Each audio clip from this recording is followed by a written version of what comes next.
That you've met Tom Mikas, he's there. You met him on. Hello, Zoom. yes. Good to see you. Good to see you. Sorry, I'm yellow. Something going wrong with my camera. Yeah. Not a problem. My camera may develop this fun thing where it goes gray in the middle of the talk, which it has this little privacy screen you can flip shut. And for some reason, even if you don't touch it, my computer will decide that it's shut. And so you have to like convince it that it's actually open. Yeah. It's trying to tell me it's a feature instead of a bug, but I'm not convinced. So. Wow. What do you think, Tom? And should we just get started or wait for a few minutes? Is Ken here? I see his name. Yep. Hate for him to miss it. He's there. He's there. It is here. Yep. I think we're good. Okay. All right. That sounds good. All right, I can take it away. I mean, unless you guys have anything you want to cover first. No, it's not one of our meetings, right? We'll just learn today. But thank you for offering to do this. Yes. Absolutely. Very much. No problem. So thank you everyone for joining me. I know, evening time, appreciate it, you taking time out to meet up. So I'm A.R. Siders. I'm a professor at the University of Delaware, where I'm in geography and public policy. I'm a lawyer, although nothing I'm going to give today is legal advice, just thinking about policies.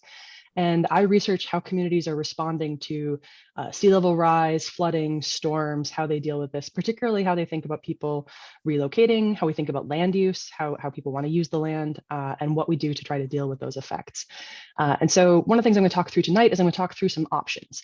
And I just want to be really clear that I have been invited here to think about some options for Long Beach and for the town of Rockport. I am obviously not here to tell you as a town what to do. That is clearly not my role. And as I'm not a resident, it's not my place at all. What I am trying to do is I would hope to just give you some more information about the options that are available to you so that when you as a town decide what you want to do, you have the most options available to you as possible. So I'm going to share my screen here to share some slides. Because images are always more fun. Oops. And for some reason, that's going haywire. Hang on a second. Sorry, I need to figure out why my slides have decided to go haywire. Yeah, stop sharing just for a second while I get this under control. All right, we'll see. Hopefully this will go better. All right, let's try that. There we go. Okay, so this is me. I'll provide my contact information at the end as well. So if anyone has follow-up questions, I'm happy to discuss about things. And mostly today, I'm going to be talking about managed retreat. And managed retreat is one of those options that can sound really scary. People don't like it because they're concerned that what managed retreat means is that people will be forced out of their homes. And that is not what we're going to talk about today. We're going to talk about tons of different strategies. Managed retreat is a category that includes tons of different legal and policy strategies that do not include forcing people out of their homes and that do not include people leaving their homes immediately. So I'm going to talk through some of those options today, as well as why I think it's important to consider that. I also want to point out that this is a process. So the adaptation that you're thinking about how to deal with flood and coastal erosion in your town isn't something that you're going to solve this week, this month, or this year, right? This is going to be an ongoing process that's going to happen for, frankly, the next several decades or even a century. So this is going to be an ongoing process. And what you're going to be thinking about today is how you can set up your town for the best process possible in the future. The best adaptation strategies are creative. So it's thinking about creative solutions and trying new things, but they also tend to combine different strategies. So rather than being all or nothing with different alternatives, they tend to combine these and meld them together. And then really you're choosing what you want your community to look like for the next century. And speaking about my hometown, I'm going to start here. So these are some pictures of my hometown, Duluth, Minnesota. This is where I grew up. And the reason I show these pictures is because, especially the ones that are black and white, you'll notice like Duluth does not look like this anymore. Many of these pictures are from the 1800s or the early 1900s, right? And I show them because Duluth has been changing significantly over the last 100 years, as I am sure that Rockport has, as Delaware has, as everywhere has. And what I want you to think about is that your town is going to change. Right? It has changed and it is going to change. It's going to change because the weather is going to change. It's going to change because the risks are going to change, but you're going to have new technologies. I'm told we're being promised self-driving cars, right? And if not, I've been promised hoverboards in the future. So there's going to be new technology, right? And some new technology that probably we can't even imagine. 50 years ago, I'm sure no one could imagine that I would be here in Delaware giving this talk to you via our screens in our living rooms, right? So 50 years from now, who knows what new technology will shape our world? The jobs might be different. Maybe we'll be in a new pandemic working from home, or maybe we'll be back to being in person. Maybe we'll be living in apartments instead of people wanting to own homes. We don't know. What we do know is that Rockport is going to change and places are going to change, right? This is Delaware, looking at images from the past. Anyone who hasn't been down to Delaware recently, again, Delaware doesn't look like this right now. Yeah, this is what it did look like in the past. And I point this out because, you know, Rockport or Long Beach, if you think 100 years in the past, right? Some of the cottages and the homes we're going to talk about today were built in around the 1900s. So that means they've been there for 120 years. That means think about 120 years in the future, right? Will they still be there? They weren't 120 years ago, and maybe 120 years from now they will be, or maybe they won't, right? And that's okay. You get to decide those things. But the idea is just that things are going to change, and the point is that you get to choose how they change, at least to some extent. So the goal of your decisions, and when you're thinking about these options, is not to try to stick Rockport in bubble wrap and prevent all change ever from happening. The goal of all of your decisions has to be to figure out how you want it to change, what you purposefully want to change. Maybe there are things like you want better parking. Maybe you want more beach access. Maybe you want better affordable housing. Maybe you want housing that's wheelchair accessible or beaches that are wheelchair accessible, because maybe you're thinking about an aging population. I don't know what it is, you do. But you know that there are things about your town that you would like to see changed over the coming decades, that you would like to see improved. So the goal of all of this, again, is just not to hold Rockport still. It's to think about how you want to change purposefully. And we think about this because we very often think about risk reduction, especially thinking about disasters. We tend to think about putting things back the way they were, right? As though we are trying to hold on to the past. And I really like this framework. They talk about resistance, acceptance, or direction. And what you get to do is you can think about which things do you want to change? Which things do you want to sort of allow to change? Like maybe you don't have any control over, you know, whether self-driving cars become a thing or not, or what the employment market looks like, and that's okay. And then there are going to be some things that you're like, these particular places or these things about our town are so important and so fundamental that we have to preserve them. And that could be something tangible, like this is a historic building, or this is a historic site that we need to preserve. Or that could be something more like the character of the town, that we are a beach town, right, that we really want to hold on to. Or maybe it's something else that you want to preserve in your town, that we're good neighbors, whatever it is, right? So it's important to think about those different categories, that not everything is going to the preserve category. Some things are going to go into the purposely change or accept the change and allow this to change. I set this all up because even if I wanted to tell you what the answer is, I can't, because it's not a scientific answer. I really love this quote. He's a hydrologist. He actually does flood modeling, Ben Zeitchik at Johns Hopkins University. He says, the question of what you do about our coast is not a rational engineering conversation, right? There's no equation, there's no algorithm, there's no model that can tell you what the right answer is. That's just not the way this works. It's a conversation about what we want to be as a society, what a place means to us as a community locally and as a country. Right. So when you're thinking about what you want to do about flood risk, about the seawall, about homes at Long Beach, right, none of these answers are something you can plug into an equation and get a right modeling answer. They're questions about the values that you have as a town. And so no one can tell you what those values are. You as a town have to decide them. But I want to be really clear that this is a value-based decision. And so the question I'd like you to have in your mind as I talk for the next maybe 20 minutes is, what do you want Rockport to look like 100 years from now? Okay. And if 100 seems too long, then 80 years, right? Think about 80 years from now. If you rebuild the seawall, it will last for about 75 years. So, you know, what do you want it to look like when that seawall needs to be rebuilt another time? Or 80 years from now, 100 years from now, what do you want it to look like when your grandkids are thinking about bringing their grandkids to Rockport, right? I tend to think about 2100 because my nieces will still be around in 2100. Right? So it's not that far off. It feels really far off, but it actually isn't that far off.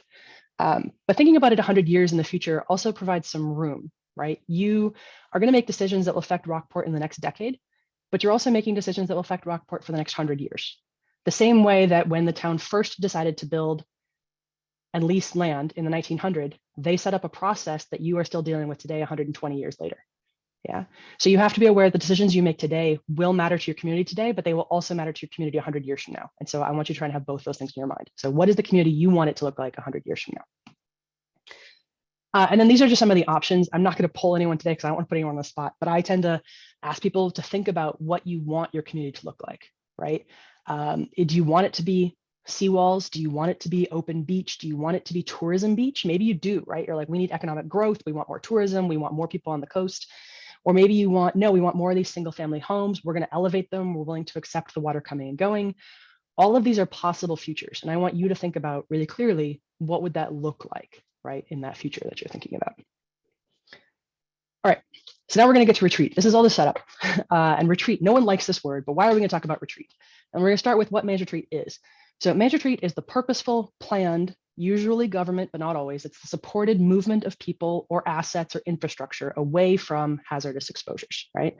So this is moving roads, this is moving critical infrastructure, fire stations, hospitals, homes, parking lots, anything like that, away from places where they are exposed, whether that's from coastal erosion, from rising seas, from floodwaters, from wildfires. Yeah? So this is a general category. And importantly, it's a category. So I thought I had another slide there. All right. Anyway, when we talk about categories of options for climate or for thinking about coastal flooding, yeah, you have 4 basic categories. So resistance, accommodation, retreat, and avoidance. So resistance is anything like building a seawall, renourishing a beach, building dunes, putting in kelp beds, building oyster bays. There's a whole category of things that are resistance. Resistance mean you are trying to, in this idea, keep the water from getting to the homes. Yeah, you're going to resist the ocean. You're going to hold the ocean back. You're going to stop the water from getting to the houses. And there's a whole category of options there. Accommodation, accom is my brief for that one. So accommodation, this is usually, we describe this as like elevating a home. So imagine that the water can come and the water can go, but it does less damage. So if you put the house up on stilts, then the water comes and goes, but it doesn't do as much damage. And so we don't worry about it. Yeah, this can mean that we change the way you build, or this can mean changing the way the land is used. So it does something different so that the water doesn't cause as much damage. Retreat is moving away from these areas that are exposed, and then avoid is not building there in the first place. For most places on the East Coast, it's kind of too late for avoidance. Although I still preach this one in Delaware a lot because we are currently building in the floodplain. We're building faster in the floodplain than we are outside of it. So it's also really important as a town to be thinking about where are you adding new buildings. Yeah, you have flood risk in some parts of the town, but where are you adding new infrastructure? And that goes into avoidance. Are you putting it in places where they're at risk or not? Yeah. So just like resistance has this whole category of things that you can do, right? And you all are probably very well aware, but nourishing the beach feels very different from building a breakwater. It feels very different from putting in dunes, right? These are all different categories. Similarly, there's a whole category of options that we can talk about when we talk about retreat. There isn't just one policy. You can talk about autonomous retreat where people move on their own. We can talk about community relocations, whole community relocations, and building whole new infrastructure for them. We can talk about buyouts, life estates, leasebacks, eminent domain, nudges like setbacks and rolling easements. I'll talk about a few of these in a little bit. But I really just want you to think about the fact that it's a category. It's also something that's been happening for a really long time. So this is one of the oldest examples I have in the US. This home is actually, you can see it's floating on the water. So Long Point, Cape Cod, Massachusetts in about the 1850s, I really love one of the newspapers describes them as having sharks in their front yard. So they talk about not wanting to let their kids run out because it was so wet that the sharks would roll up and play with the puppies. So anyway, so they decided that they shouldn't live there anymore. So they actually put their houses on rafts and they floated them over to Provincetown, Massachusetts. And you can still go to Provincetown now and you can see the home. So if you see this little blue plaque on any homes in Provincetown, that means that they are a home from the 1800s that was actually floated away from Long Point and into Provincetown. So this has been happening for a really long time where people realize that certain areas are too flood prone, too risky, and they decide not to live there anymore and they find a way to move. This is just one example, obviously, where they actually moved the house physically itself. All right, why should you think about this? Yeah, because I know some people hear the words managed retreat and they're like, I don't even want to, we're not going there. We're not even discuss it. We don't want to talk about that. And what I really wanted you to get out today is that I'm so grateful you're here to at least hear about this idea, because I truly think that if even thinking about it, even if you decide not to engage in managed retreat, will help you find better options for your plan of the future.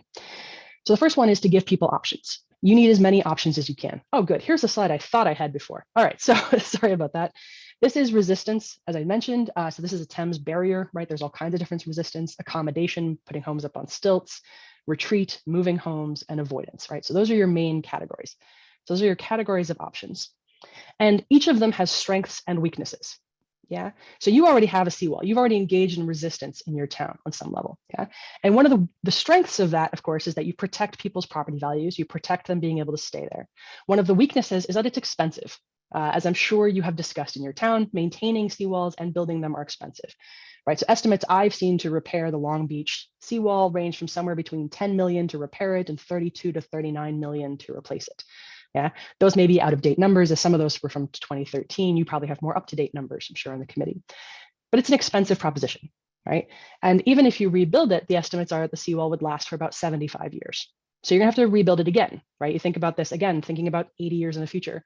That means if you rebuilt the seawall today, it wouldn't last until 2100, right? You'd still have to redo this by 2100.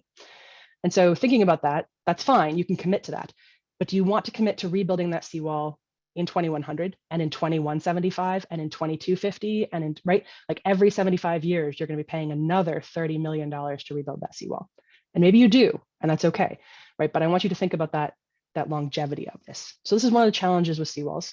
Another challenge with seawalls, of course, is that if you rely on them too much, and this is if, right? This is a picture of the levees in New Orleans being breached during Hurricane Katrina's. If you rely on them too much and you allow people to build infrastructure behind seawalls, then when those seawalls are breached or they're overtopped, and it's almost always a matter of when and not if, then when they are over breached, you can actually have more damage. Yeah. So I love these quotes from people who are near you, not in your community, but nearby. In Newburyport, Mary Lojek says, "It looks like a war. It sort of is a war, but the ocean wins," right? And I always love that imagery because imagine yourself fighting a war against the ocean. And it's sort of nonsensical, right? They actually tell stories about like an English king who was so foolish just to try to go hold back the ocean. But it's true, you can fight a war against the ocean, but just keep in mind that you're going to have to fight that war forever, right? The ocean is never going to stop flooding. It's never going to stop having high tide. It's never going to stop throwing storms at your town. So you're never going to stop having to defend it. Yeah, so you're always going to have to lock into that. If you choose battle, you have to be prepared to be at war forever. And Plum Island resident says it's not going to work. You're not going to stop the ocean. It's too powerful. Well, we know we can hold back the ocean for a while at least, but it is expensive and it's problematic. And then, of course, one of the other downsides with seawalls and things like that is that you can lose the beach, right? So when you lose sediment transport, the water gets squeezed. So if you removed the seawall, if you remove the home, then the beach sometimes can roll in, especially on barrier islands. This is what they do best. Yeah, the waves kick up sand, it rolls over the beach, and the beach sort of naturally moves inland as the water rises and comes in. But when you build a wall there, or when you put houses on it, then you stop that action from happening. I've mostly studied this in North Carolina. The predictor of where people have to do most beach nourishment in North Carolina is where they've built seawalls, because they've built seawalls to prevent barrier islands from rolling inland because they want to protect those homes.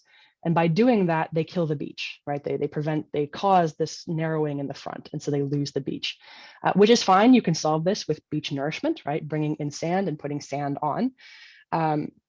This is problematic mostly because you have to keep doing it, right? It doesn't, again, it's one of those things that doesn't stop happening. So Rockport recently put 8,000 cubic yards of sand onto Long Beach, Massachusetts. The environmental agency estimates that will last a few years. But that you would need 50,000 cubic yards of sand to last 5 to 6 years, and 100,000 cubic yards of sand to last 10 years or 10 or more years. So this means that every 5 to 6 years, you're going to have to put on 50,000 cubic yards of sand in order to maintain that beach if you also keep the wall, right? In Delaware, we've been having real fights about this because some people think it's unfair to pay to just dig up sand, put it on the beach, let it wash away, dig up sand, put it on the beach, they think this is, again, you're signing up for a sort of eternal investment, right? How many times do you want to pay to re-nourish the sand? 100 times, 1,000, right? Like, how long do you seriously want to do that? So it's something that we are doing. Delaware has just committed to do that for the next 50 years. So it is something that we have decided in the state that we will continue doing for the next 50 years. But there's a debate about what we do at the end of that 50 years, because it's not clear that we want to sign up for 100 or 150 or 200 years, right? So at some point, there's a discussion about what do we do when we decide not to nourish the beach anymore. So all of these options have strengths and they also have weaknesses. And one of the reasons that I actually think a lot about Manage Retreat and think about helping people relocate is if any of you are residents of Long Island right now and you're sitting there thinking, I will never leave this house, I don't want to leave this house, I don't want out, that's fine. I get that. We live in places that we care about deeply, that we have deep connections to, that our families have been in for generations, and we don't want to leave. I want you to keep in mind, though, that your neighbor might. Yeah. These stories from Houston always break my heart. This family, their toddlers have PTSD, so their kids cry every time it rains because they're so scared of living through another storm, right? I just came back from a town where I was doing interviews where the road flooded, and it didn't seem very major. It flooded 8 inches, but the emergency vehicle couldn't get through, so a gentleman had a heart attack and died because emergency services couldn't get to him, right? We do interviews with other people, particularly people who are elderly and know that they might need to be able to get out, or people who are in wheelchairs or have lower mobility, and they're very afraid. So I talk to people consistently who are afraid to live in their homes because they're afraid that they won't be able to get out if there's a major flood. They, realize that they can't elevate their home 20 feet because they can't go up 2 flights of stairs to get in and out of their house every single time. Or they realize that they don't want to kayak in and out of their houses anymore, right? Because they don't have that mobility. So even if you are thinking that you don't want to relocate, I want you to keep in mind that managed retreat might be an option for someone else who does. So I think this is a really important policy to have in place, because otherwise you can get people who feel like they don't have any options, who feel like they can't do anything else. You also have residents like this. So one of the gentlemen in this photo doesn't want to sell his home on the private market, right? He doesn't just want to go on Zillow and find someone and sell it, because he says, then I'm just putting their kids at risk. I don't want to live here anymore because I'm scared and my kids are scared. Why would I then want to sell to someone else and put their family at risk? Yeah. So some people feel okay about that. They say, hey, this new buyer's coming in, they know what they're getting into, they're okay with that. But some people feel strongly that they shouldn't do that because they don't want to pass that risk on. So then managed retreat can be a way of helping these people get out and get somewhere they feel safe, and also not put anyone new at risk in these areas. So that's one reason we should consider retreat. The other one is to create space for something new. This is my all-time favorite quote about retreat. This is Marine Corps General Oliver P. Smith. He led a major retreat during the Korean War, and he described it as retreat, hell, we're just advancing in a new direction. And I love it because it's so wonderfully oorah, right? So Marine Corps. But at the same time, it's actually really profound in that retreat doesn't mean that you've lost the war. It literally is a strategic maneuver where you step back and you say, and I love the analogy works as well, you step back on the high ground and you look around and you think, is this the right direction? Do we want to double down and build more in a flood-prone area? Or do we want to step back and maybe go build somewhere else in the town? Yeah, and it doesn't have to be that you decide. Sometimes people retreat and then launch, an attack in the same area. But it's worth that pause, that moment to say, is this actually what we want to do or not? And one of the important things here is that you have to have a new direction. So people are doing really exciting things with managed retreat. Oftentimes, I think we talk about managed retreat as we're going to remove these homes and then turn the land into open space. Sometimes that happens. Sometimes we build parks. One of the pictures on the right here is the TNC Pocket Prairies in Houston. So they've actually turned this land into habitat for an endangered species. So they're trying to keep a bird species alive in their town by taking out some of these flood-prone homes, creating these little parks, and then creating habitat for these species.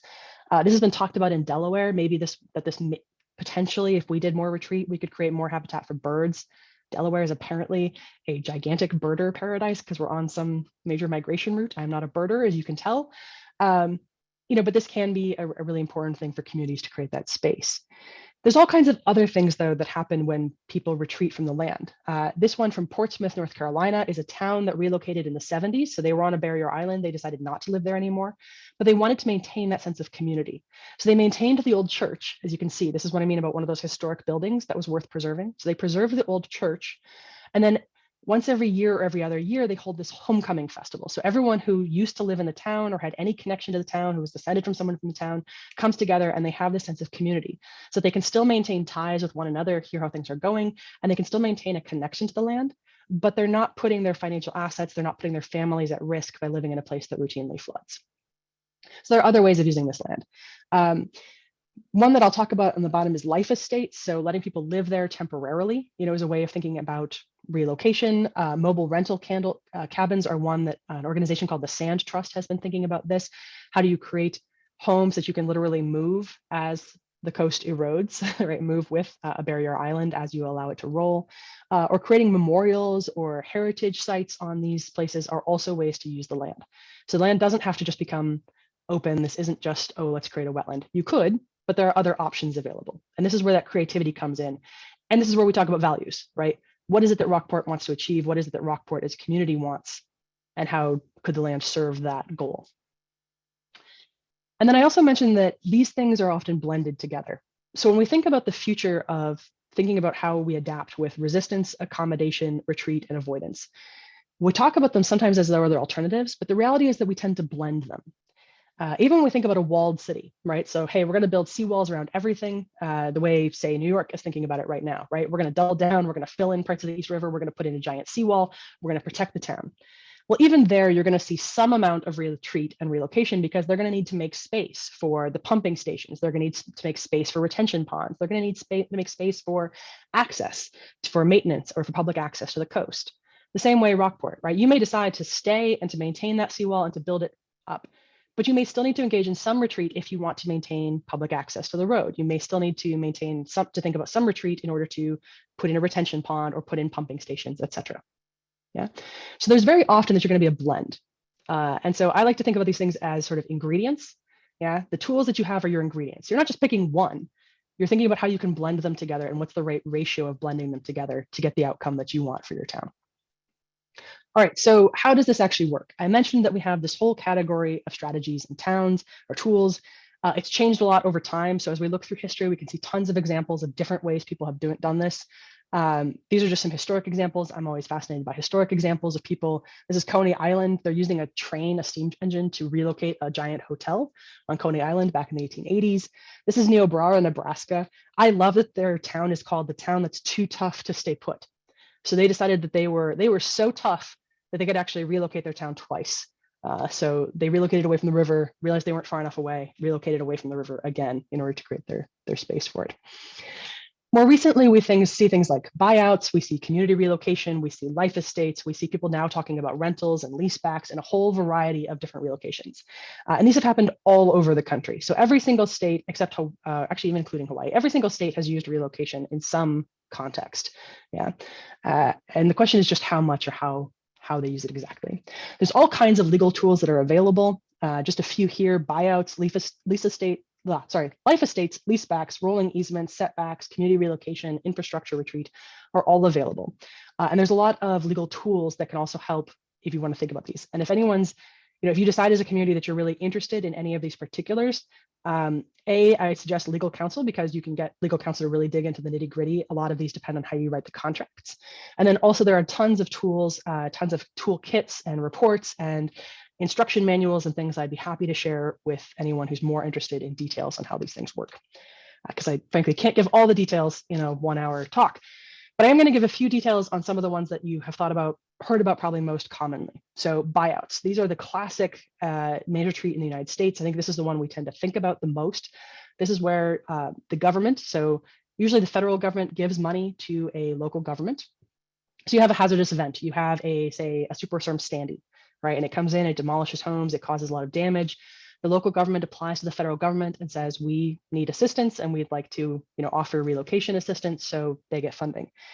If they get funding, they then turn around to the homeowners and say, would you like to sell your home? And I just want to stress here that the decision is made by the homeowners. This is not the government coming in and saying, you're moving.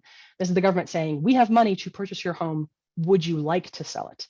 And the idea here is to help those people, those families I noted who had PTSD, who wanted out, right? The idea is to provide them with an out, to say, hey, your house is so damaged that no one's going to offer you a fair value. The best case you can hope is that some developer is going to come in, some house flipper is going to come in, and they're going to offer you half of what it's worth because it's damaged. And then you're going to struggle to find a new place, right? And they're going to turn around and resell it to someone else and put that family at risk. So in order to avoid that whole scenario, the government will come in and say, hey, you know how much your house was worth before it got damaged? We will offer you that much money in order to relocate. Yeah. Now, there are some cases where the government has come in and been very heavy-handed, where they said, hey, you really should take this. We really want you to take it. So sometimes they can pressure you, but you actually have to sign a waiver saying that you understand that this is totally voluntary and that the government is not allowed to force you, that they cannot use eminent domain, that they cannot use condemnation, that they cannot force you to sell.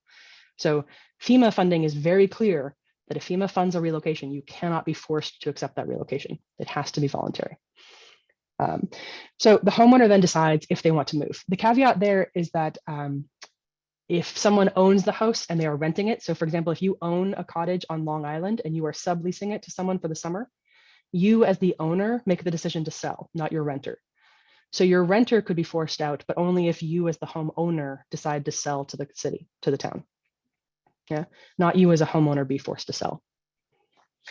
So this is one way that buyouts work. And again, the land, once the land is acquired, it can be used in a ton of different ways. Some places have used it as parks. Some places have used it as retention ponds for flooding. Some places have used it, they've leased it to the neighbors so that you just get extra land, right? Some places have used it as access to other parks or other wetlands or to other beaches to provide a space for public access. So there's all kinds of ways that the land can be used once it's acquired.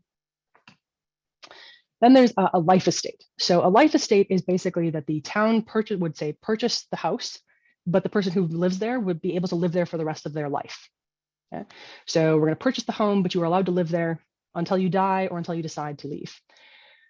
What it prevents you from doing as the person who's residing there is that you can't sell it on the private market and you can't pass it down to your kids. So you are the last generation who will live in that house. Yeah. Now, this is a good deal for the homeowner if you think that your property values might decline in the future. If you're worried about, hey, repeating flooding might make my house lose value over time, or hey, if the town doesn't repair that seawall, I'm worried that my house might lose value, or hey, I'm worried that just the house, I can't maintain it, it might lose value. Well, then selling at today's price, you're locked in at today's price, means that you don't have to worry about the decline in the future. Right? So this can be attractive to residents who are worried about that. The flip side of this is that town could try to purchase a right of first refusal, right? So if the resident decided, hey, I want to move and I'm going to sell it on the private market, the town would get the first chance to say, no, we want to buy it instead. Yeah. Now, this is a good option for the town if the town thinks that the house is going to lose value in the future. Because if the house loses value in the future and you don't sell until that future date, the town is going to buy it at a cheaper price. Yeah. So in some way, which way you decide to do this, whether you want people want to sell today or whether people want to hold out and potentially sell in the future, depends on whether you think your house might gain value or lose value over the coming years or decades. Yeah. So this is one possible tool. Sorry, the note on the bottom is pointing out to this. So the Nature Conservancy and the Disaster Research Center where I work, we work together to create a series. We have 7 legal tools like this, life estates, rolling easements, conservation easements, et cetera, where we created 2-page sort of introductory explanations on what those look like. I'd be happy to share with them with anyone who's interested in seeing just those sort of 2-pagers explaining how these legal tools work and providing examples of where else they've been used in the United States. So that's what this image on the right is. And the same thing with a leaseback. So leasebacks are something that actually California, you can see from NPR, California is considering right now. They've put legislation in. They want to try to do this statewide. And the idea here is, again, the town would purchase the property and then rent it out. So basically the town, instead of being a landlord who owns the land and is leasing the homes, would own the home and the land and would turn into an Airbnb renter. Yeah. And the idea here is that if you purchase the property and then you rent it out, you may recover some of the costs of the purchase. Yeah. Now, this can be good for the government because you get greater control over when the house needs to be vacated, right? If you think that this house is going to be unsafe. California is thinking about this because they're looking at homes that are literally falling off crumbling cliffs into the ocean, right? They have such a huge coastal erosion problem. They're worried about these homes. So the idea is if someone else owns that home, the town, it's very difficult for the town to say, hey, that house is unsafe, you need to move it back from the cliff or you need to do something to stabilize it. But if the town owns the land, then they have very clear control over when that house gets moved, over when that house is deemed unsafe, over how long people are able to rent there, et cetera.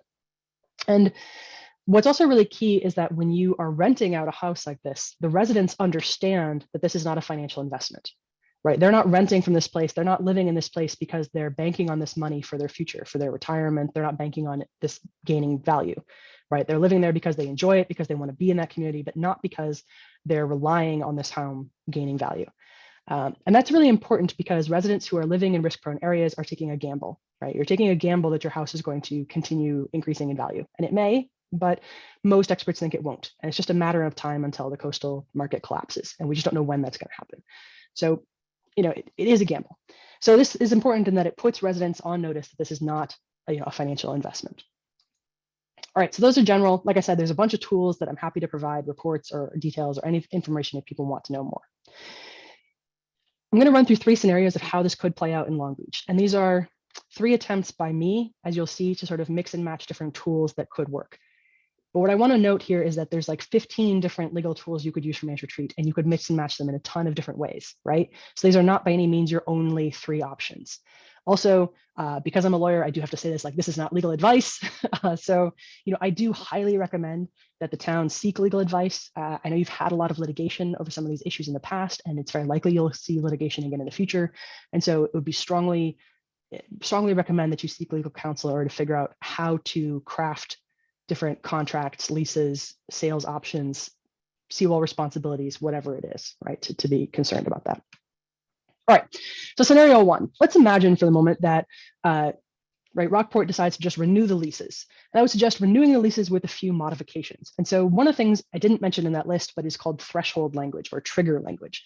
The idea is that you could include a clause in a lease, right, that would include this threshold language. And you'd have to decide what that threshold is. But maybe it would say something like, when the road in front of your home floods to a depth of 1 foot more than 14 days in a calendar year, right, then we will review the lease and maybe move to a short-term lease, or then the lease would become revoked.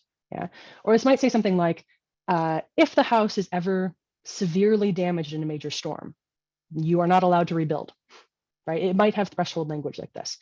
And the idea is that you would have this threshold language that everyone knows, like, hey, when this event occurs, when things get this risky, when we reach a certain risk threshold or environmental trigger, then something else happens. Yeah. And it means that everyone, the person who rents and the town, can look ahead and they can see, okay, we're heading towards that. Right? If you start having 8 days of flooding a year and then 10 days of flooding and then 12 days of flooding, you know that pretty soon you're going to hit that 14-year threshold. There's an economist I really like who talks about when you put this kind of information in, you as a homeowner know things like, we had 13 days of flooding last year. I don't think we should remodel the bathroom, because if we invest all that money in remodeling the bathroom, we might not get to enjoy it for the next 15 years because we know that this could happen. And so it helps people make better economic decisions because they know, am I going to get to stay here forever? Or is there going to be an end date to that? So this kind of language can be put in.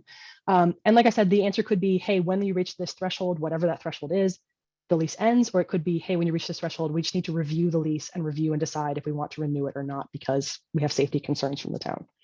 Yeah. You could also include language that would require home buyers to be notified of the flood risk. So Massachusetts is pretty notorious for not having legal requirements to notify home buyers of their flood risk. This doesn't mean people don't, but Massachusetts is a buyer beware state.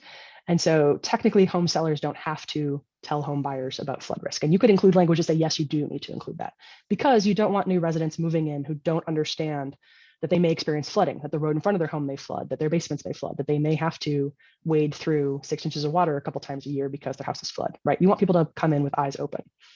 So providing that information would be really important. It would let the new home buyers come in knowing, right, what they're making with their financial investment, knowing, is this a place that I'm just going to live, but it's not going to grow in value, or is this a place that I can think about as a financial investment? Yeah. So the downside is that potentially, this means you don't solve the problem, right? You just kick it down the road. It means that you may have to redo all of these hard conversations that you're having right now in another 10, 15, 20, 30 years, right? Whenever that threshold is hit. And it may take 30 years. So this may kick it down the road substantially, but it may just kick it down. The positive is that you're sort of setting up some language to help your community have that conversation in the future. You're making a decision today that, hey, it's possible that this place will reach a point where it's too unsafe to live, and you're helping ease that conversation in the future. So this is one potential option, right? Sort of put people on notice and think about potential thresholds. A second scenario would be, hey, let's renew the leases, but let's think about life estates or an option to purchase, right? So maybe we look at homes, and maybe you don't do this for all of the homes, right? 152 homes on Long Beach. Maybe you say, you know what, we're going to renew it for 145 of them, but there are 7 homes that we think are so at risk today that instead we're going to not renew those leases for those 7 homes, maybe, right? Or maybe you say, hey, for those 7 homes, we want to set up a life estate. We want to just go ahead right now and purchase this home, and you can live there as long as you want. But when you decide to leave, that's it. No one else is going to move in, right? So you could decide that a few of those homes were that way. Or again, you could create an option right now. You could say, hey, great, we're going to renew all these leases, but just like the lease already has an option to purchase for the residents, if the town ever wants to sell the land, the residents get an option to buy the land, right? Instead of selling it to a developer. This would give the town an option to buy the house rather than having the homeowner sell it to another person on the private market. So you could set that up as well. So the downside is that in the next 30, 40, 50 years, the town would still be responsible for maintaining the seawall, providing services, et cetera, until all the residents leave. The upside is that we're all mortal. So by 2100, right, people who are living in the homes right now probably will not be living in those homes by that time. So if you set up these life estates, then there is an end date.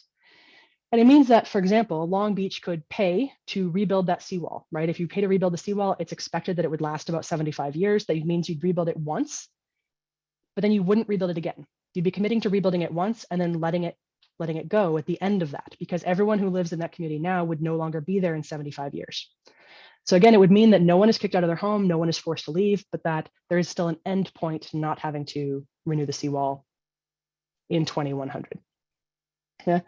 And then eventually, once all the homes are gone, et cetera, then you get to think about things like, how do you want to use the land, right? Then do you want it to become a beach or a park or a wetland or a parking lot for the public beach, right? Or what do you want to do with the land? But you get to have that vision for 75 years from now, not next year or next month.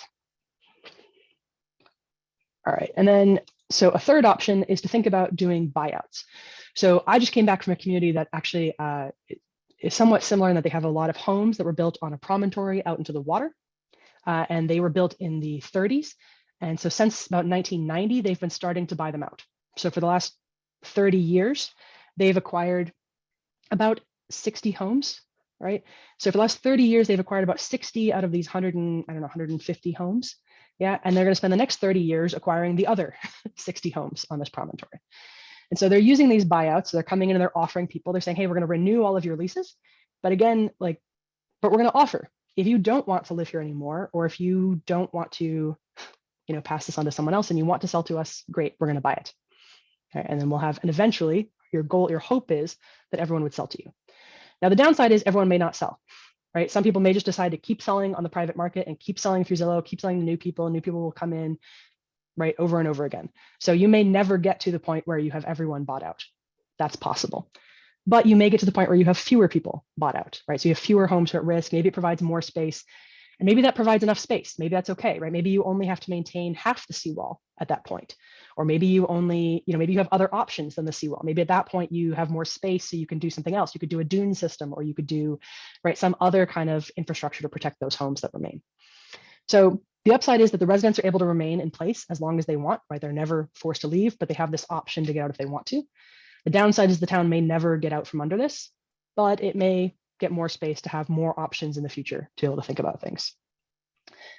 One of the other things about this is that these transitions, I know the town is concerned about losing property tax revenue if homes are no longer built and lived on Long Beach, right? So any of these options that are occurring over the next 30, 50, 60 years, right? They give the town time. So they give the town 50 years to figure out how they're going to supplement that income. And maybe that means building new housing somewhere else, right? Maybe that means having a different source of income, right? More sales tax on tourists, or hey, we're going to rent out properties, or we're going to do a occupancy tax for hotels, like Delaware does, to pay for our beach nourishment. You have other options, but you then have 50 years to try to figure that out, as opposed to trying to buy out all the homes today and then having a sudden shock to the economy over the next year or two. All right, so they're just, like I said, 3 options. Gosh, okay, screen share really did not want to show you those last few slides. So I don't know what happened with that. Apologies. But good, we reached the end. All I wanted to say at the end here is to remind you that trying to think about these as alternatives, right? Think about them as ingredients that you're going to use and mix and match, rather than as we're all going to go all in on retreat, or we're going to go all in on the seawall, right? Think about how you can combine them, and think about how you can combine them even today, and then how you can also combine them over time, right? Because you're trying to chart a plan, like I said, for the next 100 years.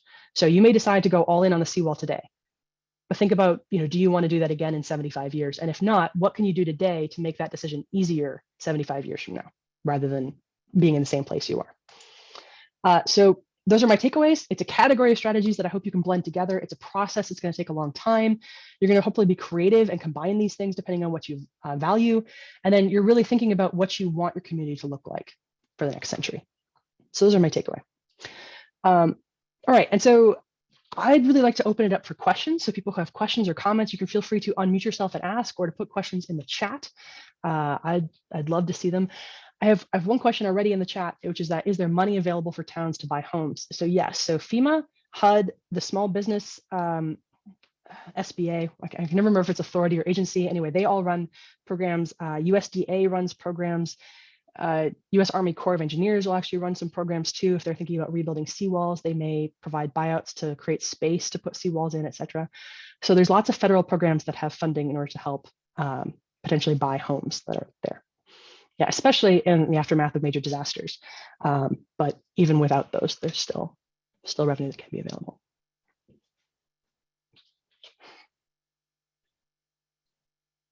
Oh, scenario 4. Well, okay.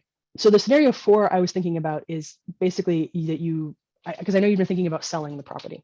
Yeah. So scenario 4 would be that you could sell the property, and you could sell this to the residents who are living there right now. And this is not really a retreat option, right? This is just a transaction option that you could go through.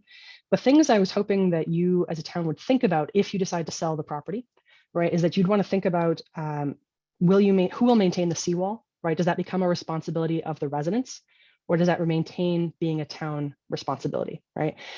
Because if it becomes a responsibility of the residents, that's a pricey thing, right? To ask 150 people to pay for a $32 million seawall, that's a big price tag, right? And so for those residents who are thinking about purchasing this land, they have to think about, do they want to be able to pay to replace the seawall? And then do they want to pay for the maintenance long-term, right?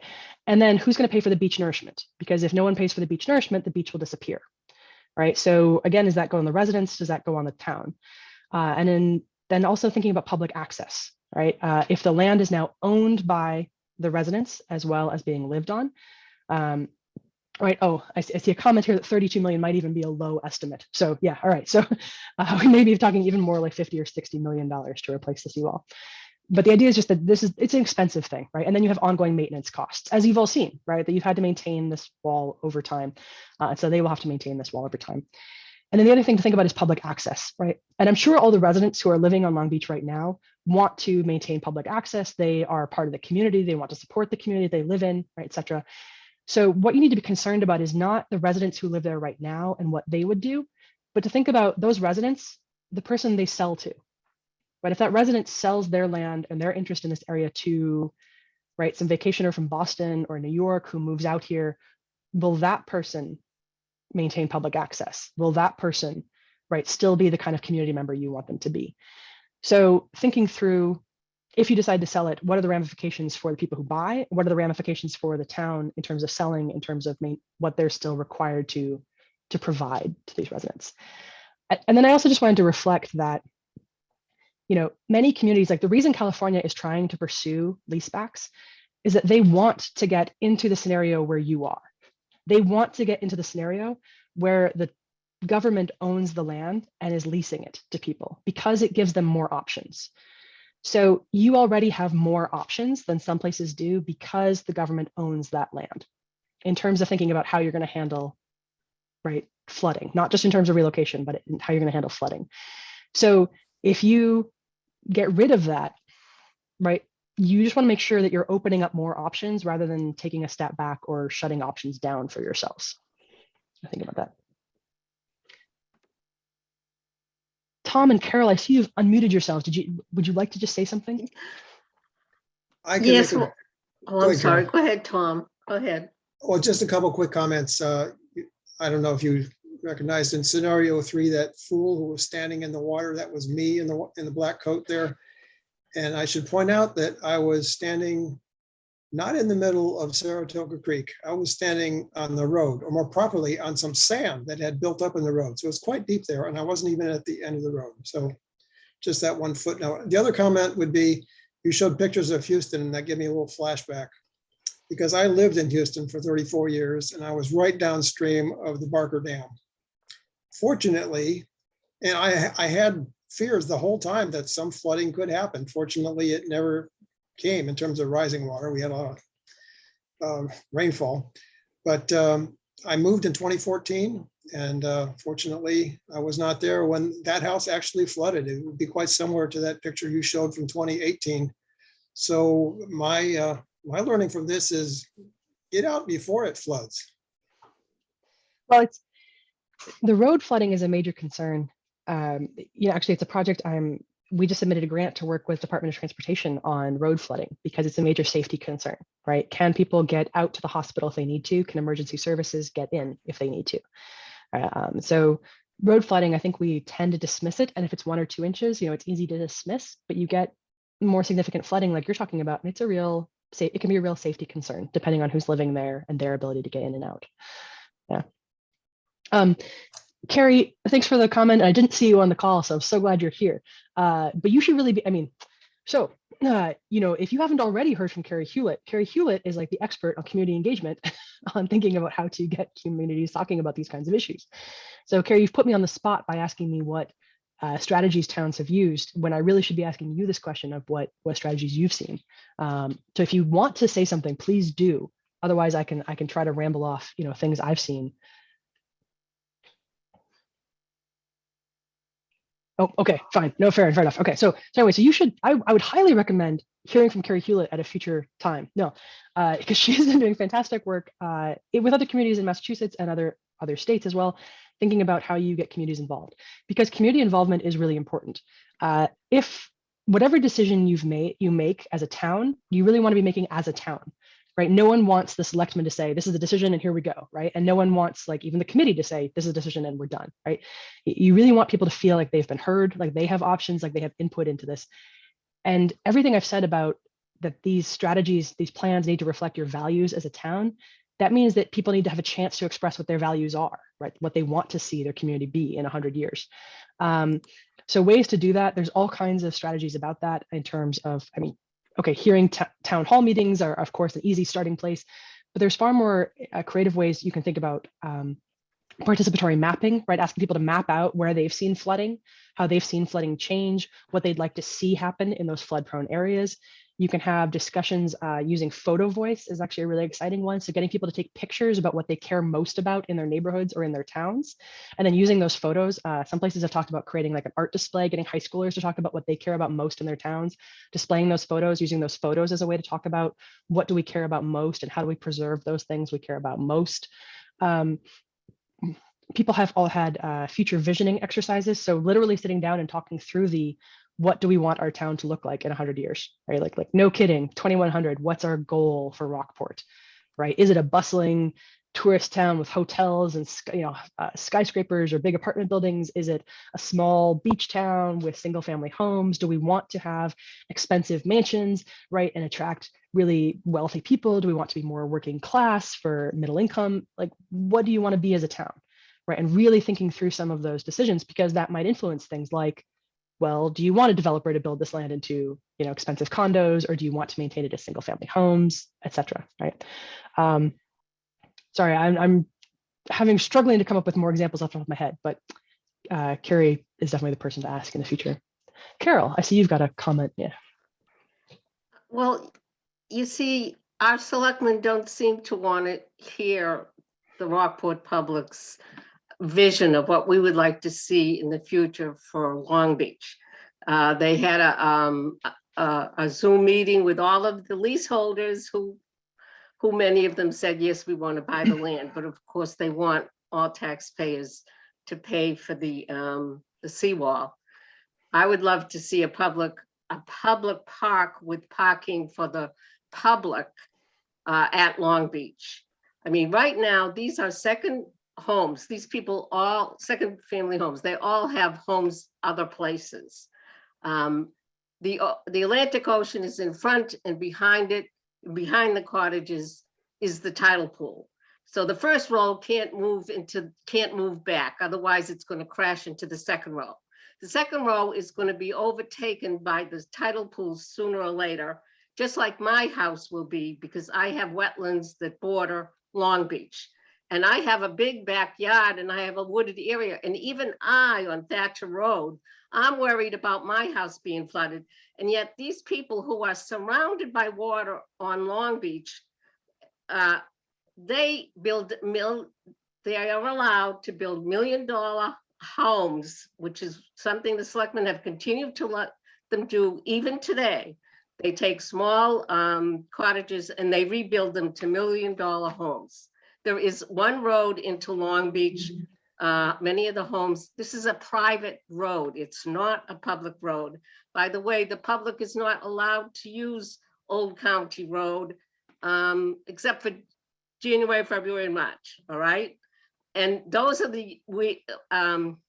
those months, Old County Road is flooded because of storms like like the high tides that are coming this Saturday, and possibly a very bad storm that there'll be coastal flooding.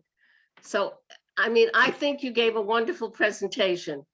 Unfortunately, you have to have leadership that wants to find out what would you like to see at Long Beach in 50 years? You know, it's not that I want all the houses bought out tomorrow. I always wanted Long Beach to eventually be for our children and our grandchildren. And right now, the Rockport public, most of them can't even get there in the summertime because we have no parking on Long Beach for Rockport residents. They're only for the leaseholders. So there's no public parking on that beach, by the way. There's no public road. I'm sorry if I keep going on, but it's just that you had some wonderful ideas you presented to us, but they really don't apply unless we had selectmen who really worried about global warming and sea rise. Instead, they want to try to sell the land. Now, to me, I think that is so unethical because it's risky. We are now going to put more people at risk because then they can live there year round. And when their road floods and they can't get out in an emergency, it's going to be because the selectmen allowed the land to be sold, or because they will, and they can continue leasing. But boy, they ought to have some, what you suggested, some terms that, well, if that road is flooded 14 days in a row, we have to consider not selling to your, leasing to your house, which, by the way, there's about 5 houses right now that happens. And I asked the selectmen, one time I heard one of them say, oh, no, we're going to lease to everybody.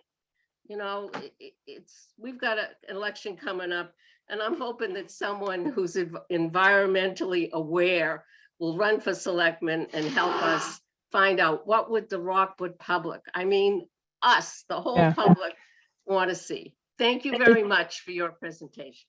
Well, no, thanks. And thanks for your comments. It's, I think immediately in my mind, because I like trying to always combine these things, but it just kind of raise questions of, does it have to be all or nothing, right? Maybe there's a way that some of the homes could be not leased and made into space for a parking lot, right? Or again, this is and I like the way you're thinking about this 50 years, right? Because over the next 50 years, maybe, a parking lot doesn't have to be 150 homes, right? That could be, if you got 5 homes who wanted to leave, yes. right? Who wanted out, or who are not able to purchase the land or don't want to purchase the land, right? Because I know that not everyone on Long Beach is able to, might be able to afford the land if they were open for purchase. So, there's also ways to think about mixing and matching some of these strategies. And I think that's one of the beautiful things about having really participatory, to Carrie's point, like really participatory sessions, is to be able to try to blend those visions, to say, hey, I have this vision for the future and you have this vision for the future. How can we make those both work? As opposed to, it has to be mine or it has to be yours, right? And I think again, when you think about that over time, right, the fact that it can shift between those is also really important. Diane, and then Dr. Rizzolo, yeah. Oh, Diane, you're muted, sorry.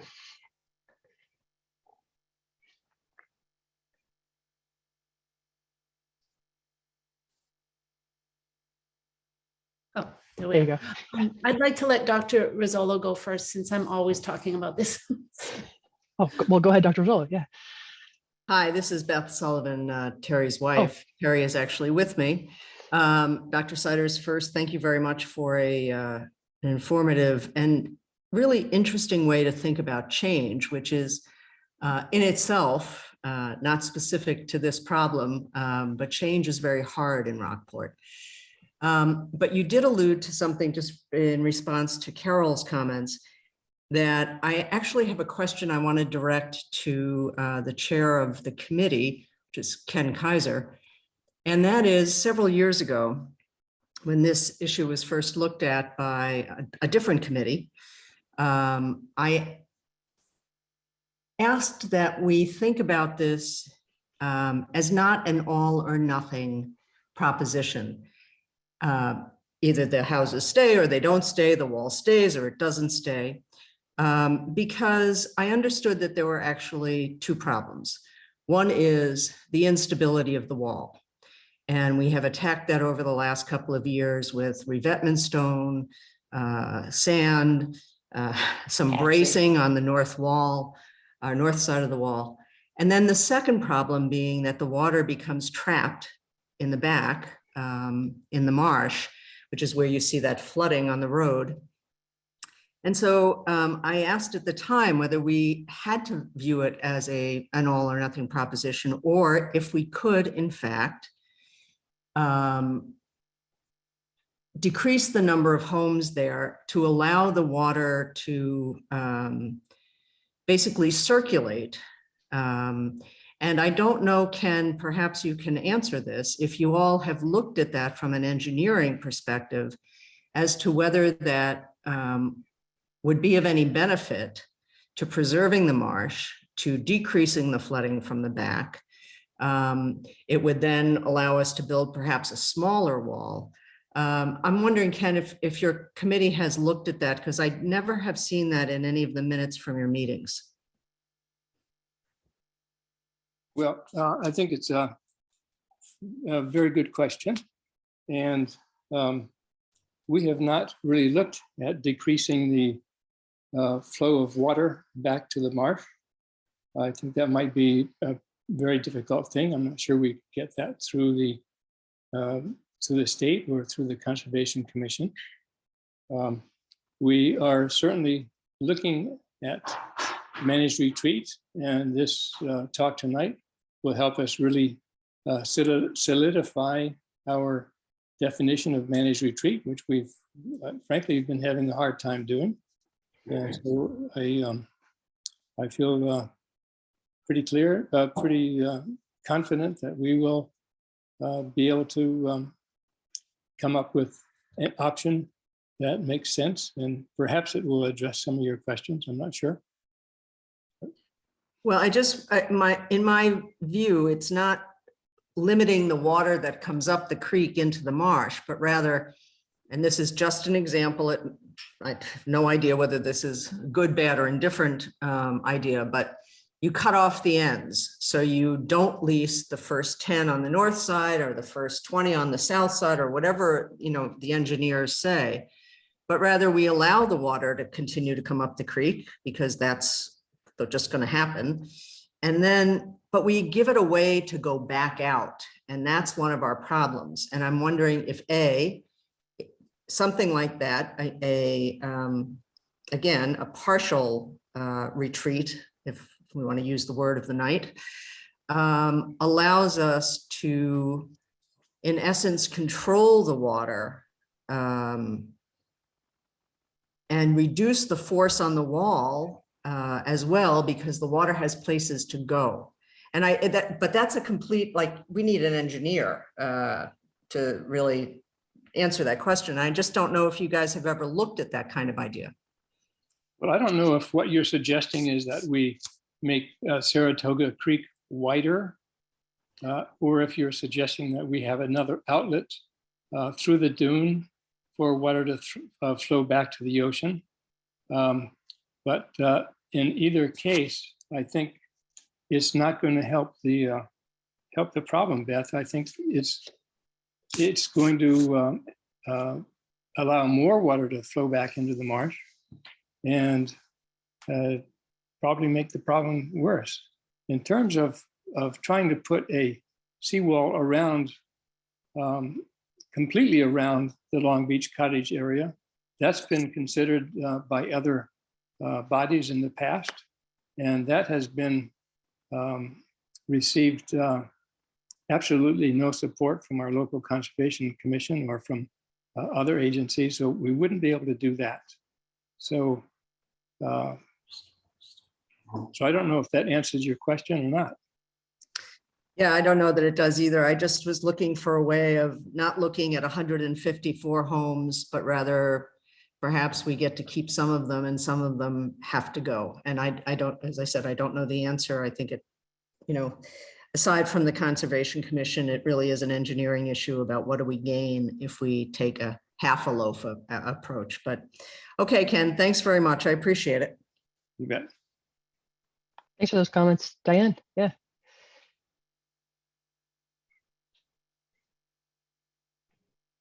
Oh, okay.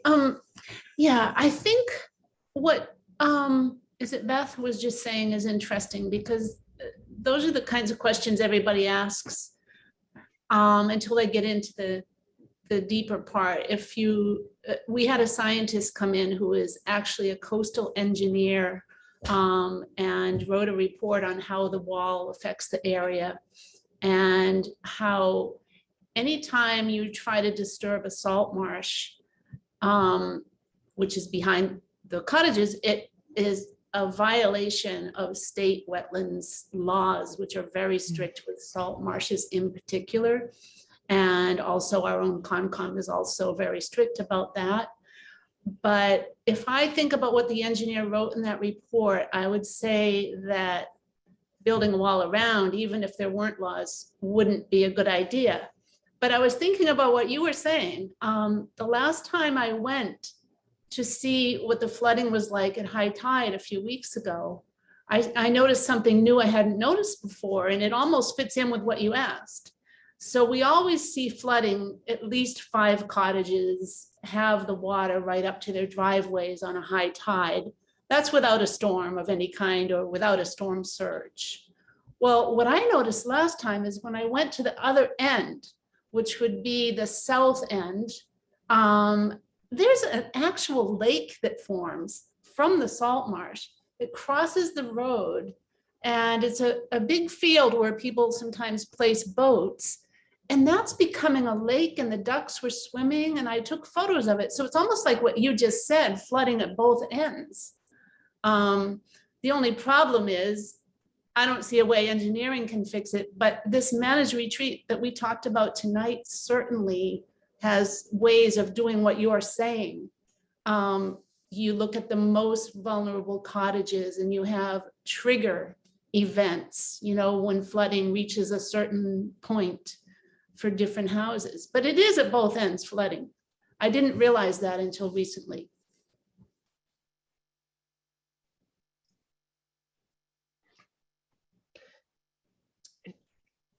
It sounds, yeah, I mean, The, it sounds like you have flooding issues in several areas that are going to be a challenge. Yeah. Right, But but we have a greater challenge, which is the wall is highly unstable. Mhm. And many of the ideas, however you mix and match them, and I thought that was kind of an interesting way to approach it. We may not have that time. And currently we're on the hook with our leases should that wall come down. And then, you know, we're going to be able to see what happens this weekend when the Northeast gets pounded by a storm that's coming up, and right now looks pretty intense. And as I said, we've taken some remedial measures to stabilize the wall. But the 35 million or 40 million, or pick some number million, to rebuild that wall is a big nut. And I think the current residents, many of the current residents, certainly not all, but many of the current residents, have no appetite for that. And that's really a pressing issue for us, because we just had a school override that just passed by 8 votes. We have a DPW facility that is going to come in $5 million over what we already authorized, and they're going to come back to town meeting for it. And we're under the gun here from time, because that wall is now, it's about 75 years old, at least portions of it. Some of it may be older. So I think we all need to feel that time is of the essence. However we decide to approach this as a town, time is of the essence. I think that's a really important point, that the town has to make, I mean, I think about the long term for this long-term visioning. Yeah, but it is important that the town does have to think about in stages, right? What things need to be done short term, midterm, and sort of long term.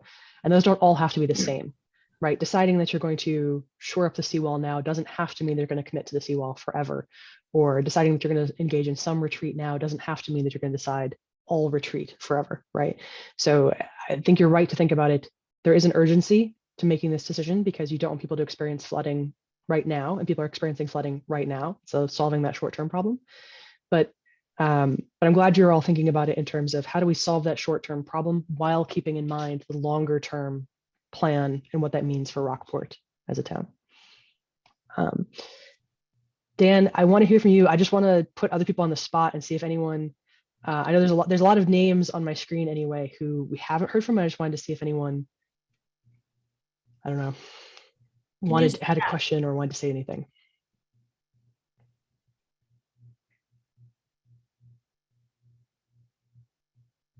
No, I'm seeing Sarah, Christine, Patricia, Shannon, Harry, another Diane, David, Phil, Laura, Jay. Sorry, I'm doing what I do with my students, just calling you out. So if you have any questions or comments, please feel free to engage here. Otherwise, yeah, Diane, go ahead. I wish they would speak instead. But I had forgotten the other thing I wanted to say. Oh, sorry, didn't mean to. No, that's okay. Your talk, I think, at least showed me, along with another talk we heard from the Hampton, New Hampshire Concom guy, and it makes me realize, and I hope the town will realize, that this is not a quick decision and that we need actually a couple of years to bring in experts using grants, and they can look at all these questions that we've been digging into, and they will look at them with expert eyes. They have worked with lots of towns. You get state grants for this sort of thing. I'm sad that I don't see even one Board of Selectmen person here, because it was so important, in my view, for them to learn basically what is managed retreat and what are all the options, because we need to stop feeling like we have to rush to sign another 10-year lease, or we have to rush to sell the largest public beach in Rockport. We need to slow down and plan with, as Cider said, short-term and long-term strategy. And I hope everyone on this call has learned something and can spread the word and try to get more citizens involved, because we do own that beach. The citizens own that beach. Community engagement for whatever you decide is going to be really key, right? How do you do it? That's the hard part. Well, I mean, Carrie has left the call, but I really will put on the spot. So there are actually experts like Carrie, whose full-time job is in some ways to help communities facilitate some of those discussions. So one way is to start having webinars like this, right? Just open up the conversation, start having this. But what people often do is set up a series of sort of workshops that are dedicated around these issues. So and not just, hey, we have a town meeting where people come and say what they want. I mean, those are good, and you want to have those voices aired out. But also, how do you move from that to doing something more participatory, like literally drawing on a map, right? And drawing out where we want things to be or where we don't want things to be, or literally, taking photos, drawing out the future, having those debates. Those can be really critical to move from just having the discussion to the future. And I would like to echo that, I'm here to talk about managed retreat. I can talk about policies and options and ways you can do that. But for a lot of the questions that you're raising, I mean, Tom, I see you're here, if you remove the north end, does it help the creek adjust? Beth, the questions you've been raising about, well, what if we did this or that with the marsh? These are things we're going to need someone who does the coastal engineering, who does the ecosystem modeling, who can show you those answers. And I'm afraid I'm not that person, right? So I think there is time. I know the purview of the committee right now is not to go do those new studies, but to draw on what's been done. And I think that's a great first step.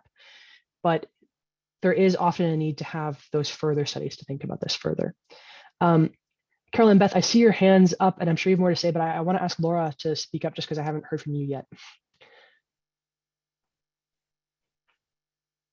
Oh, you're muted. Yep. There we go.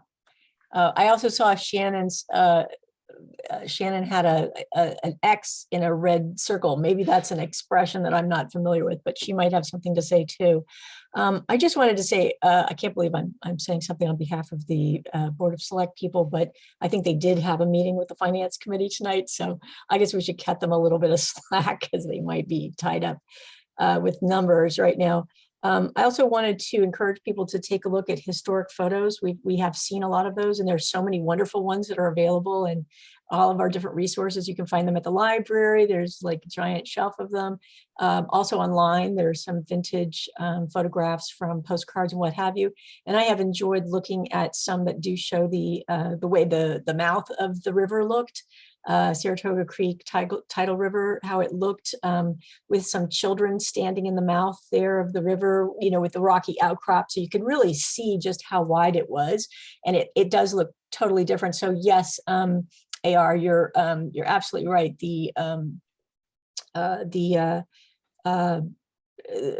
topography is really been changed by the narrowing of the mouth of the creek with the seawall and the revetment around the mouth. Anyway, what I wanted to say is that it's very difficult for any community. It's not just this one, although it sometimes feels like subterfuge and whatnot, but it's very difficult to identify the actual costs that go into maintaining this part of Rockport. It's just not been possible to get any concrete numbers on anything, yet alone try to project into the future with extreme conditions from sea level rise and extreme storms that we're having with their greater intensity. Their effects are stronger. A lot more of them are happening. And the other problem is just that the focus has really been on the short term. We cannot divest ourselves because there's economic gain right this minute that we're all perceiving, because we can't see any of the costs or know about any of the risks. We're just going to, keep going down the narrow path because that's what we know. Change, it's about change, and you've really highlighted that. And it's been super helpful. And you're a great spokesperson for this, and I really appreciated your talk. Anyway, I just wanted to point those things out from my perspective. Thank you. No, thanks, Laura. And and it's a really great point on the costs and benefits, right? We tend to try to boil a lot of these decisions down to financial costs and benefits, where it will end up on the the town's budget ledger, and that's a great starting point. It really is useful to figure out what the expenses are. One of the challenges with that is trying to think about what's included in that, right? Trying to get those numbers, make it transparent. And also, what timeline are you thinking about that over, right? Are you thinking about the expenses over the next decade, or thinking about the expenses over the next, 50 years? And those are going to look very different in terms of pros and cons, depending on the timeline. We try to make that balance. And then, of course, there are some things where you think about that a town invests in, even though they're not financially beneficial, right? As an educator, I hate to say education, right? But in some ways, we invest in education not because we think it's going to be a financial benefit to the town or to our community, but because we think it's an important value that we have, right? That we want to see our children educated and so forth. And so sometimes there are things we invest in, like the nature of our community, like public spaces, like access to things, not necessarily because they're financial, but because they go back to our values. So it's also important when we're thinking about those costs and benefits. I absolutely hear you on wanting more transparency over those numbers. I spend a lot of time trying to figure out where disaster dollars are spent, so we can figure out if those have been effective or not. But at some point, there's also some things that need to go to that cost benefit calculation that aren't easily translated into dollars. Yeah. Shannon, I did see some signals coming out of your. Did you want to say something?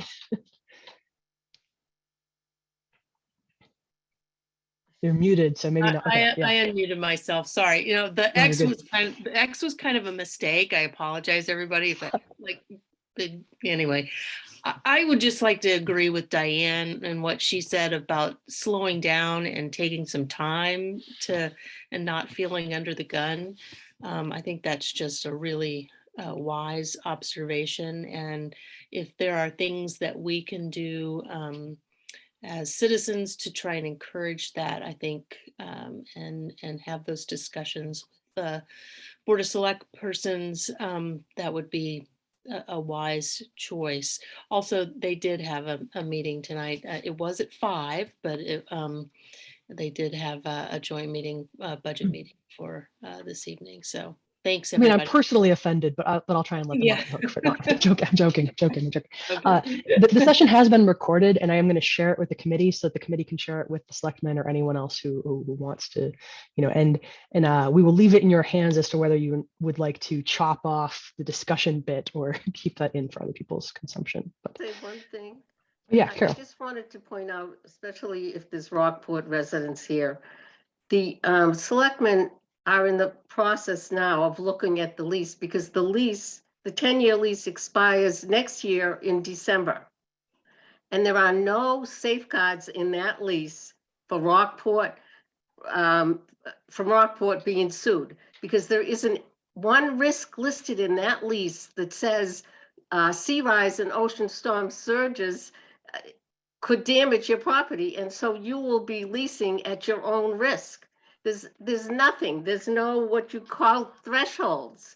So there's no protection for Rockport taxpayers from us being sued if those houses are damaged. And the selectmen can put those thresholds in the lease.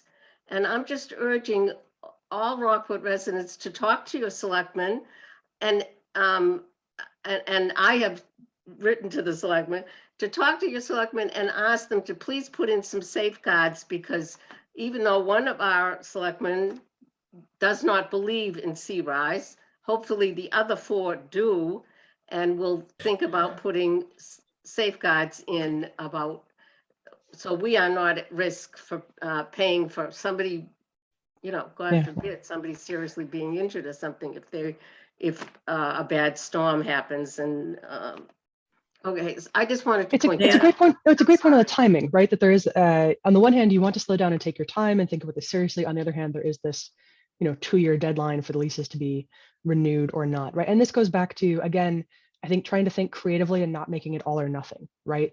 The leases could be renewed, but with the understanding that the town is going to undertake all these studies for the next 10 years, right? Or maybe it does a short-term lease for 5 years while it does these studies, or we're going to renew these leases, but with a bunch of new language in them. And then we're going to, again, there's all these mix and matches that could be done even in the short term. So, I think it's good to think about that coming up, but to be think again about what can be done in the very short term, like between now and the time the leases have to be renewed or rejected. And then what can be done, say, in the next 10 years before the next time they have to be renewed, and what can be done longer term. So again, I think it's useful thinking about those stages. And of course, I always recommend engaging more with your local government and getting your voices heard, because again, this should be your community decision, right? So making sure those are heard is important. Laura Hi, asks Dr. about legal. Siders. Oh, yeah. This Go is ahead, Beth. Terry Rizzolo speaking. Hi. And hi there. Thank you so much for your very informative talk and really a structure of how to think about a very complex issue. And I want to reiterate with both, I think Diane and Carol Cook have said, that I think one of the reasons there's a sense of urgency is that our selectmen have the feeling or the thought that they have to renew these leases. At least that's my impression from the public comments I've heard from them. And that I think that there has been a great overlooking of the fact that we do own the land, the town, and that as the protectors of the land and a really valuable resource to the town, that we have the responsibility to protect us from unwarranted risk. And in having read the leases, the current lease, I know there is no protection for us as townspeople. And so I think your suggestion of language that can be inserted into the leases, and I guess my own personal preference is that it would be a short-term lease, 3 years, and maybe with an additional 2, depending on how the studies go, so that we can really, as a town, look at all the town's infrastructure, because this isn't our only big cost item. We have multiple big cost items of our sewer system, our pumping stations, the downtown area that is at risk for flooding and rising seas. And these are complex issues that need to be looked at in an integrated way, not as discrete events. And so I guess I would really encourage our selectmen, and I'm very disappointed that none of them are here, or that they couldn't in some fashion do something to navigate their schedules a little better. But at any rate, that they need to hear this information and be attentive to the fact that we need better attorneys to negotiate these leases, and that we as townspeople need to be protected. So thank you, and thank you for your presentation. Well, thank you for those comments. I think those are really important. And I will reflect, I think a lot of towns, someone mentioned Rockport has trouble with change. A lot of towns are concerned about change, and they're concerned about change for legal reasons, right? They're concerned that, hey, if we do something different or something wrong, does that expose us to litigation? What if we do something wrong in the next lease? But I think this is why it's so critical to get good legal advice from different places. There's a question in the chat about legal counsel sources. So, I mean, in terms of pro bono things, I always tend to look to law schools, because law schools have good environmental clinics where students are looking to do research projects and things like that, right? So they can dig into, hey, what is the liability for this or that? Or how has threshold language been used in other leases? They can find examples, they can find model language. So there's a number of good environmental law clinics and programs, even right around you in Boston, that could be very useful in terms of getting an initial no cost estimate, right? Eventually you'll want more legal counsel, I think, down the road, but that could be a very good start. And just noticing in the comments here, thinking about, yes, how do you balance this against other things in town? Really important. I think those integrated plans are incredibly important.